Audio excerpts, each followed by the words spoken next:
देखला वो ठलाले करे करे कजरा कनवा के बाले झोड़ा गजरा देखला वो ठलाले अखियां से अखियां टकराना फीलिंग उठे अजीब से देखे द चेहरा करीब से मिलल बाड़ू तू नसीब से देखे द चेहरा करीब से मिलल बाड़ू तू नसीब से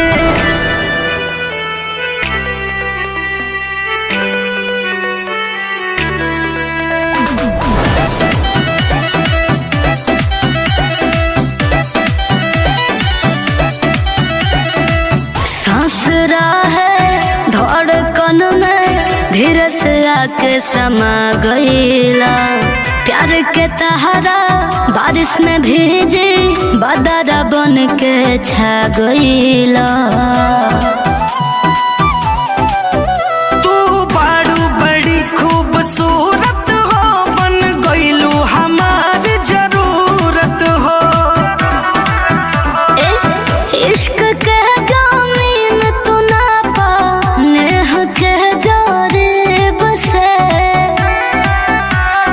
देखे द चेहरा करीब से मिलल बाड़ू तू नसीब से देखे द चेहरा करीब से मिलल बाड़ू तू नसीब से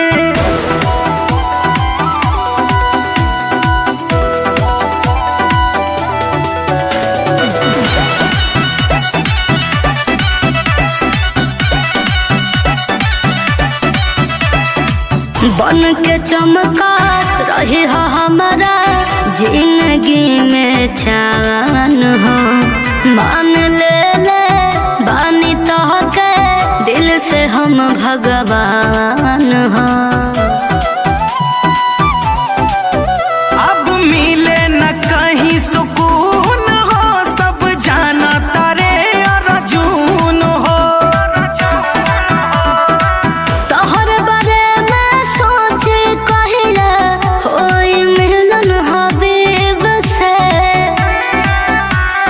देखे द चेहरा करीब से मिलल बाड़ू तू नसीब से देखे द चेहरा करीब से मिलल बाड़ू तू नसीब से।